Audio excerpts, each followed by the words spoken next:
नमस्कार, सादर प्रणाम। आज के डिजिटल दौर में हम डिजिटल दौर, ठगी और इन पर आज प्रकाश डाल रहे हैं। तो आज के डिजिटल युग में ठगी के नए नए तरीके सामने आ रहे हैं। हाल ही में एक खतरनाक डिजिटल अरेस्ट सिंडिकेट का पर्दाफाश हुआ है। दिल्ली पुलिस ने डिजिटल अरेस्ट सिंडिकेट में शामिल 5 लोगों को गिरफ्तार किया। इन सभी ने दिल्ली में रहने वाले आर्मी से रिटायर्ड 81 साल के बुजुर्ग को डिजिटल अरेस्ट किया था। खुद को ईडी अधिकारी बताकर बुजुर्ग से 15 लाख ठगे थे। पीड़ित ने 8 दिसंबर 24 को national cyber crime reporting portal यानी NCRP में ठगी की शिकायत दर्ज कराई। इसके बाद दिल्ली पुलिस की साइबर सेल मामले की जांच में जुटी थी। पुलिस ने 4 आरोपियों इमरान कुरैशी, असद कुरैशी, देव सागर और जावेद को दिल्लीगढ़ के पहाड़गंज इलाके से गिरफ्तार किया। मुख्य आरोपी अभिषेक यादव को मध्य प्रदेश के इंदौर से गिरफ्तार किया गया। पुलिस के मुताबिक ये सभी चीनी कंपनी के लिए काम करते थे। यूपी के झांसी से कंपनी को ऑपरेट कर रहे थे, वहीं से डिजिटल अरेस्ट की घटनाओं के अंजाम दे रहे थे। पुलिस ने बताया कि आरोपियों के पास से 11 स्मार्टफोन, 6 ATM, एक लैपटॉप, कई बैंक खातों की चेकबुक जब्त हुई। पुलिस के मुताबिक आरोपियों ने पीड़ित बुजुर्ग को वीडियो कॉल किया, खुद को ईडी के अधिकारी बताया। पीड़ित को कहा कि उसका मनी लॉन्ड्रिंग से जुड़े मामले में नाम है, अगर वो गिरफ्तारी से बचना चाहते हैं तो 15 लाख रुपए दें। इसके बाद पीड़ित से 15 लाख रुपए ठग लिए गए। पुलिस ने बताया कि शिकायत के बाद मामले की जांच में सामने आया था कि सिंडिकेट झांसी से ऑपरेट हो रहा है। आरोपियों ने अनजान लोगों के नाम पर कई सारे बैंक अकाउंट खोल रखे थे, इन्हीं में ठगी की रकम को ट्रांसफर कराते थे। मुख्य आरोपी अभिषेक यादव टेलीग्राफ ऐप के जरिए चीनी कंपनी के संपर्क में था। इसी ने चीनी कंपनी को 100 से ज्यादा बैंक अकाउंट की डिटेल उसे उपलब्ध कराई थी। ईडी के चेन्नई स्थित रीजनल ऑफिस ने जनवरी की शुरुआत में डिजिटल अरेस्ट में शामिल 2 लोगों को 33 लाख की ठगी में गिरफ्तार किया था। इन लोगों ने म्यूल अकाउंट्स का यूज करके लोगों को ठगी और कैश को क्रिप्टो करेंसी में बदला था। ईडी ने एक वरिष्ठ नागरिक द्वारा चेन्नई पुलिस को दी गई शिकायत के बाद कथित घोटाले की जांच शुरू की थी, जिसमें उल्लेख किया गया था कि दोनों घोटालोबाजों ने व्यक्ति से 33 लाख की ठगी की है। डिजिटल अरेस्ट के 4 केस। पहला एक, लखनऊ में न्यूरोलॉजिस्ट 8 दिन तक डिजिटल अरेस्ट रही, अगस्त 24 में 1 से 8 तारीख तक। लखनऊ की न्यूरोलॉजिस्ट डॉक्टर रुचिका टंडन अपने ही घर में डिजिटल अरेस्ट रही थी। उन्होंने 2 दिनों में 7 खातों में 2.81 करोड़ रुपए का ट्रांजैक्शन किया था। रुचिका को ईडी अफसर बनकर फोन करने वाले ने कहा था कि उनके बैंक अकाउंट का प्रयोग मनी लॉन्ड्रिंग में हुआ है। रुचिका ने कहा कि उन्होंने तो खाते से कोई ट्रांजैक्शन किया ही नहीं। तो बताया गया कि जिन खातों से ट्रांजैक्शन हुए उनके लिंक मोबाइल नंबर उन्हीं के आधार कार्ड पर लिए गए। बताया गया कि जेट एयरवेज के फाउंडर नरेश गोयल के खातों में ट्रांजैक्शन हुए। कितनी बड़ी खबर लेके आया वो आदमी। उन्हें फिजिकली या डिजिटली जांच का सामना करना होगा। केस नंबर 2, नोएडा में रिटायर्ड मेजर जनरल से 2 करोड़ ठगे।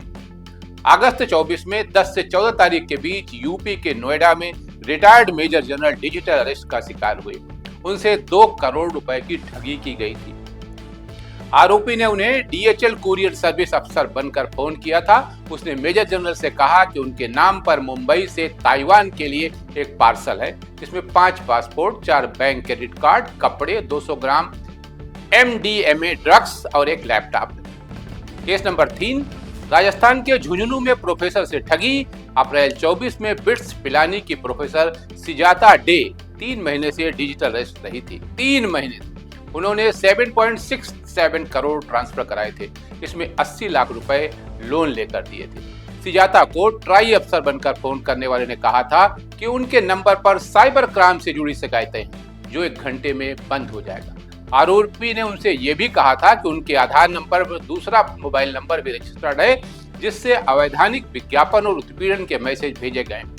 मुंबई पुलिस कार्रवाई करने जा रही है। मुंबई पुलिस से फोन आएगा, बात करके पक्ष रख दे, नहीं तो गिरफ्तार किया जाएगा।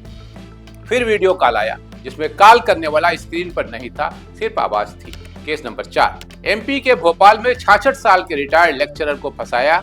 जून 24 में भोपाल के रिटायर्ड लेक्चरर को कस्टम विभाग का अफसर बनकर फोन करने वाले ने कहा कि उनके आधार कार्ड का इस्तेमाल करके एक पार्सल कंबोडिया भेजा जा रहा है जिसमें अवैध सामान, साथ ही कहा था कि उनके पास बेनामी संपत्ति है और उनकी शिकायत थाने में दर्ज कर दी गई, उनके खिलाफ सख्त कार्रवाई की जाएगी। बात आगे बढ़ी तो लेक्चरर ने फोन पर ही जांच का सामना करने के लिए विकल्प को चुना और 7 दिन तक डिजिटल अरेस्ट रहे।